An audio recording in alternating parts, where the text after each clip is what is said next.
Hello again, everybody. Welcome to the Redacted Report. I am your host, coming to you from an undisclosed location. And today's top story, the Steelers have signed Mitchell Trubisky.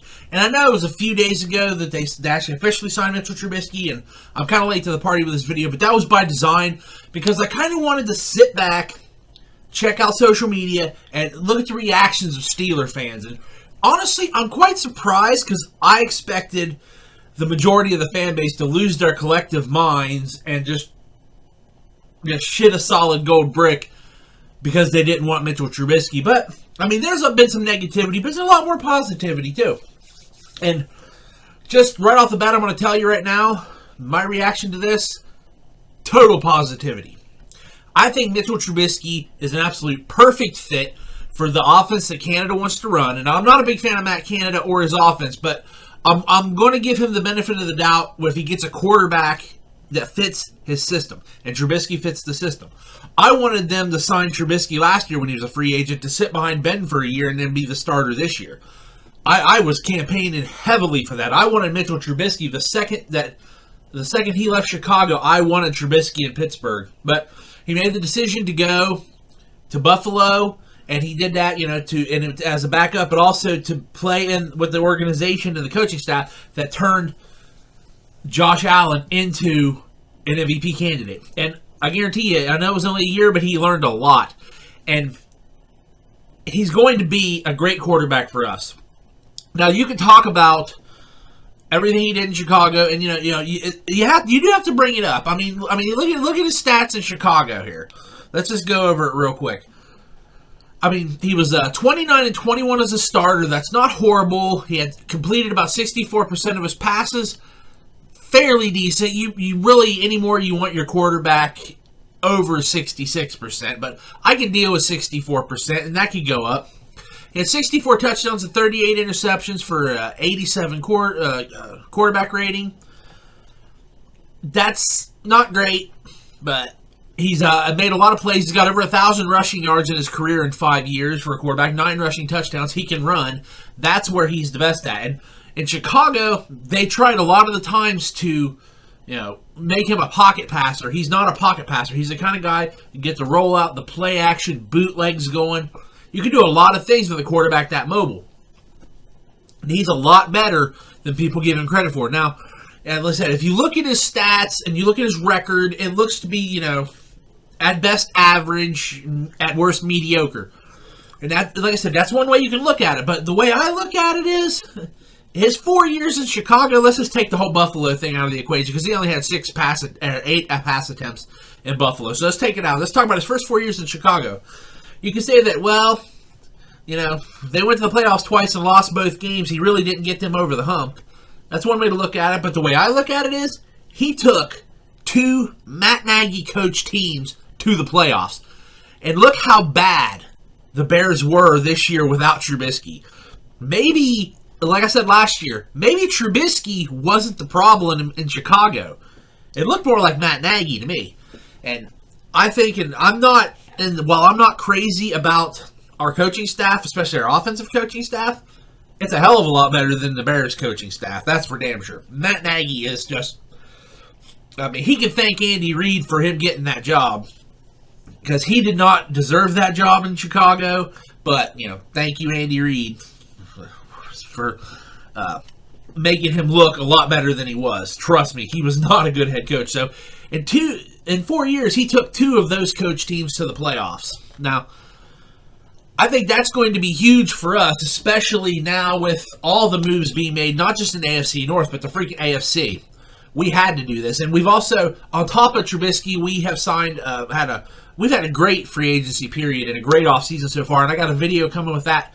And it's coming up soon. I'm still waiting it out and waiting for another shoe to drop for us maybe signing another particular player. But we'll see. But anyway, this is about Trubisky. I love this move. I think it's a great move. I think he's going to flourish in Pittsburgh. I mean, and seems to be doing all the right things, saying all the right things. He's endearing himself to his teammates, to the city of Pittsburgh. He looks like he fits in. He already fits in with the town, with the team, with the fan base. I think he is going to be a very, very good player. I believe he will be the starter going forward. Will we draft a quarterback in the first round? Maybe. I don't think we have to anymore. I think Trubisky is our quarterback of the future. I think the Steelers, for all the criticism I give them, and I believe the criticism I give them is warranted, both for the coaching, the front office, on the field product, everything. While it's warranted, I will also give credit where credit is due, and they have done a masterful job this offseason so far. Kevin Colbert, if this is his swan song, he's definitely stocked the shelves. I'll give him credit for that one. So, I love this move. I think Mitchell Trubisky is a stud. I liked him. I didn't know if he was a fit in Chicago, but I thought his skill set for the modern day NFL is perfect. Maybe 10, 15 years ago, maybe not, but anymore, you have to have that mobile quarterback almost. You have that quarterback. He doesn't have to be like Lamar Jackson or something like that. He doesn't have to be dependent on to run the ball 15 times a game and average over 8 yards a carry to win. But Trubisky, he can run the ball, and he's great on the run, he's deadly, and just with that threat of him being able to run, you make that safety just stop for a second to put his eyes on Trubisky, bam, you've got him beat. That's where this is how this system works. I think that's how Canada's system is. He's got the guy for his system. I think that Mitchell Trubisky is a better quarterback than any quarterback in the draft. And I think, we draft another quarterback? Sure. I mean, we only got him for 2 years. We signed a 2-year, $14 million deal, $27 million with incentives. Even if he hits all the incentives, for a starting quarterback in the NFL in 2022, that's a bargain. That's damn near highway robbery. But we finally got our cap situation right. We were able to bring in a quarterback that I think is going to be an absolute stud. He's going to be the starter from day one. He's going to earn it in training camp. Whether he's competing with both Mason Rudolph and Dwayne Haskins or just Dwayne Haskins, I think that there is a chance that we could trade Mason Rudolph. I don't know what we could get for him. I wouldn't release him. If you can't get a trade partner for him, I'd keep him because he's a decent backup. So I would keep him as decent backup. But if someone offers a late round pick, 6th or 7th rounder, I might pull the trigger on that just for the stockpiling of draft picks. Who knows? I would listen to offers, but I would not. If you're not going to get an offer, definitely don't release him. Keep him. But I think he will beat out both Rudolph and Haskins for that starting job. And I don't think he gives up that starting job. Even if we draft a quarterbacks, we're going to have a hell of a trade piece, either the quarterback we drafted or Trubisky in a year or two. It's going to be a pretty good trade piece. But I think Trubisky is our man for the future. I'm actually excited for the future, and the AFC is just absolutely loaded. I mean, the NFC anymore, all they have now is basically the Rams and Tampa. Nothing. The NFC has been completely neutered, in my opinion. They have nothing. But in the AFC, I mean, we have to have a good quarterback. We had to have good free agency because in the AFC in the North, who knows what's going to happen? We thought the Browns were the Browns until they, gave away their entire future for Deshaun Watson. So in the short term, that's going to make them better. In the long term, it's going to bite their ass. But right now, I mean, our division, you can see teams in our division win 8, 9, 10 games and not go to the playoffs. The same thing with the AFC West. Same thing. I mean, the AFC as a whole, I would not be shocked to see two or three teams win 10 or more games and not make the playoffs.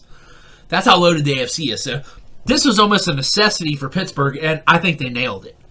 I think they nailed it with Mitchell Trubisky. I wanted him last year, but he spent a year under Dable and Ken Dorsey in Buffalo, and I guarantee you they helped refine his skills. He's going to come to Pittsburgh motivated, ready to play, ready to win.